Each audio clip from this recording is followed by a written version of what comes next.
नमस्कार दोस्तों, स्वागत है आपका राधे श्याम ऑफिशियल में। चलिए आज हम आपको तुलसा जी की कहानी सुनाने जा रहे हैं। कुछ तुलसा जी की कहानी इस प्रकार है। प्राचीन काल में जलंधर नाम का एक राक्षस ने चारों तरफ बड़ा उत्पात मचा रखा था। वह बड़ा ही वीर था, पराक्रमिक था।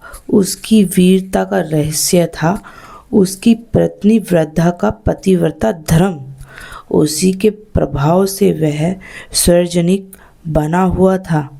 जलंधर के उपद्रव से परेशान देवगण भगवान विष्णु के पास गए तथा रक्षा की गुहार लगाई।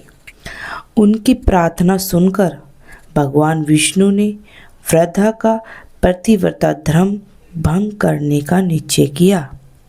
उधर उसकी पत्नी जलंधर उधर उसके पति जलंधर जो देवताओं से युद्ध कर रहा था। वृद्धा का पतिव्रता धर्म नष्ट होते ही मारा गया। जब वृद्धा को इस बात का पता लगा तो क्रोधित होकर उसने भगवान विष्णु को श्राप दे दिया। जिस प्रकार तुमने छल से मुझे पति वियोग दिया है, उसी प्रकार तुम भी अपनी स्त्री का छल पूर्वक हरण होने पर स्त्री वियोग सहने के लिए मृत्यु लोक में जन्म लोगे। यह कहकर वृद्धा अपने पति के साथ सती हो गई। जिस जगह वह सती हुई वहां तुलसी का पौधा उत्पन्न हुआ। एक अन्य प्रसंग के अनुसार वृद्धा ने विष्णु जी को यह शाप दे दिया था कि तुमने मेरा सतीत्व भंग किया है, अतः तुम पत्थर के बनोगे।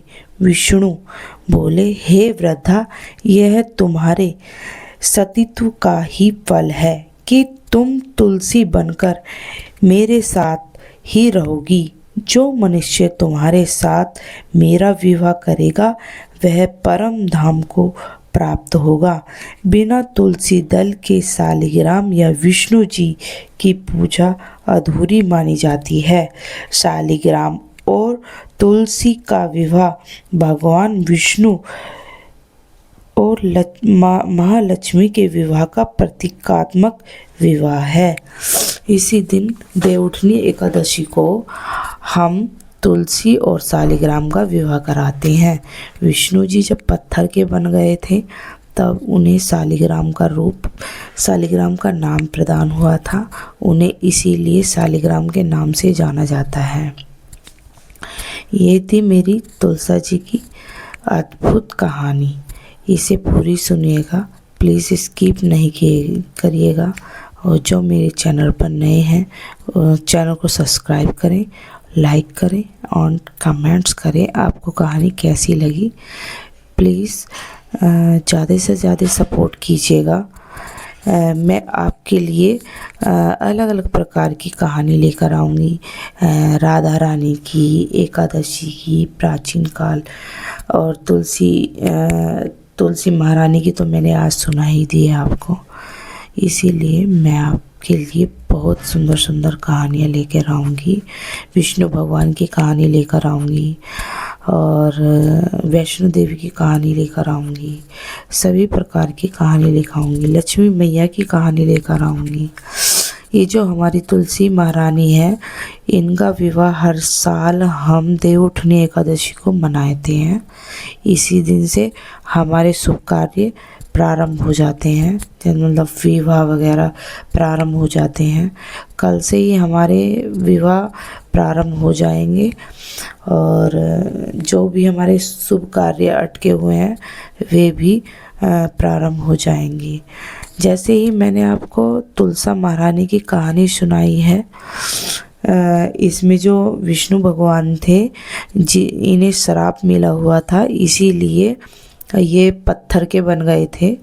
और जब से ही इनको शालिग्राम के नाम से जाना जाता है।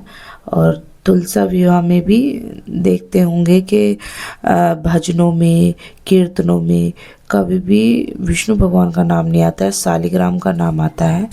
यही हमारे कन्हैया जी हैं और यही हमारे विष्णु जी हैं। इसीलिए तुलसी महारानी का पतिव्रता धर्म बहुत ही अच्छा था। इसीलिए हमारे विष्णु भगवान इन पर बहुत ही प्रिय है, मेहर बरसाते हैं। इसीलिए हमारे विष्णु भगवान को तुलसी महारानी बहुत ही प्रिय होती हैं, बहुत ही प्रिय होती हैं। अब देखिए, आपको जितनी मेरी जानकारी मिलेगी मैं आपको बताती रहूँगी। वैसे मुझे इतनी जानकारी तो नहीं है, मैंने ये कहानी बहुत ही उससे ढूंढी, फिर मैंने इसको बनाया अपने तरीके से, फिर मैंने इसको यहाँ पे रिपीट किया है, ठीक है।